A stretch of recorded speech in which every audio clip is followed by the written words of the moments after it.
When I first started preparing this lecture, The Biggest Lies About Recession and War, so many months ago, it seemed more of a manageable topic than it does today, after a long series of lies about the current recession and war. Of course, the current war is not noteworthy for the types of lies it has generated, only in the quantity of lies and the boldness of the liars themselves. As a general proposition, states or governments engage in war because that is what they do. States benefit from war. They like to do it. It gets them more territory, more subjects to rule, more power, and an expanded tax base if they conquer their opponents. Even in the case of most losses, stalemates, or draws, the state gains power and authority over their own territory and subjects because war provides them with an excuse to expand power of the state.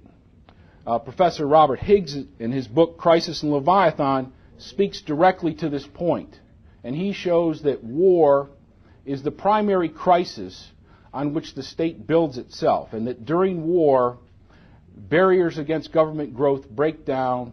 The state greatly expands itself in terms of spending, in terms of employees, in terms of regulations, and then after the war is over, sure enough, the state does shrink back, but most of the power, most of the employees, and a great deal of the spending continues on. Only in the case when a state is conquered outright does that state lose from war. Therefore, instigators of war will typically attack states that can be easily defeated or who have little chance of actually overthrowing the instigator. And if you'll think back to Walter's talk this morning about all of the confrontations the United States have had in recent decades, most of them have been against insignificant opponents, easy victories. Instigators also prefer to blame their targets for the war itself and yet to fight on the target's own territory. This obviously involves a great deal of propaganda or lies because that is necessary. It is necessary to blame the other nation for the war and then to invade it. Instigators also tend to be economically mercantilists and interventionists in their economic policy. War, in this sense, helps cover up for their economic policies and failures and offers them the opportunity for new resources, new markets, and an expanded tax base if the war is successful. In one sense, we can think of war as a zero-sum game when territory is transferred and subjects are transferred from one country to another. Say, for example, if Canada invaded and took over Minnesota, the United States would lose Minnesota, Canada would gain Minnesota. There would be no net loss or no net gain for the two countries. Canada would win, but America would lose the same amount of territory and the same amount of subjects. But in reality, war is always beneficial for state power, because in my example, the U.S. power would grow in opposition to Canada, Canadian power would grow, and that its military would be stronger, and so forth. The first big lie, therefore, is that states or governments seek peace, not war. The reality is states seek war, not peace, and they take every opportunity to do so. The effect of war is to always cause a regression in the economy.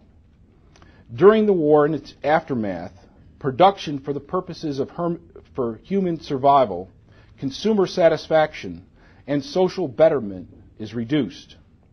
War diverts resources from the productive economy to the destructive economy. And these resources have to be paid for in some way. States resort to conscription and confiscation. They simply take the property from their owners. Of course, taxes can be levied to fight popular defensive wars, but such taxes often accelerate opposition to unpopular wars. Borrowing is also feasible for reputable governments, especially those on the defensive, who seek to delay the cost of the war in order to better ensure their own victory. Most importantly, inflation and borrowing is used to finance war. And this is the sneaky way to finance war, and therefore very popular amongst politicians. It seems to be a particular favorite of the Bush family. Inflation and borrowing deludes the population that the costs of the war are low, and the resulting higher prices further delude the people by providing a smokescreen of false prosperity. Everybody has a job, wages are going up, prices are going up as well, but there's a smokescreen of prosperity that occurs during an inflationary financed war. For more on this, inflation as a smokescreen, see Professor Salerno's essay, War and the Money Machine, Concealing the Cost of War Beneath the Veil of Inflation. It's in the Cost of War book, which is edited by John Denson. Through all its procurement policies, its spending and inflation, the war governments create a great deal of activity. So there's a great deal of activity during war, instigated for military purposes, but none of this improves our standard of living. The second big lie is that war can stimulate the economy. The military engages their opponents in warfare, and in the process, soldiers on both sides are killed and damaged in a variety of ways, mentally, physically, and economically. Military goods are used up, destroyed, along with innocent civilians, and capital goods, such as homes and businesses. Neighborhoods, business centers, industrial complexes, and in whole cities are destroyed.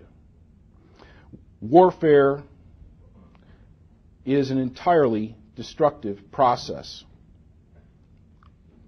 Mises, in his book Nation, State, and Economy, put the issue of wartime prosperity in proper perspective. And I quote, "Every unprejudiced person can naturally have no doubt that war can really cause economic boom. War prosperity is like the prosperity that an earthquake or a plague brings. The earthquake means good business for construction workers, and cholera improves the business of physicians, pharmacists, and undertakers. But no one has for that reason yet sought to celebrate earthquakes and cholera as stimulators of productive forces in the general interest."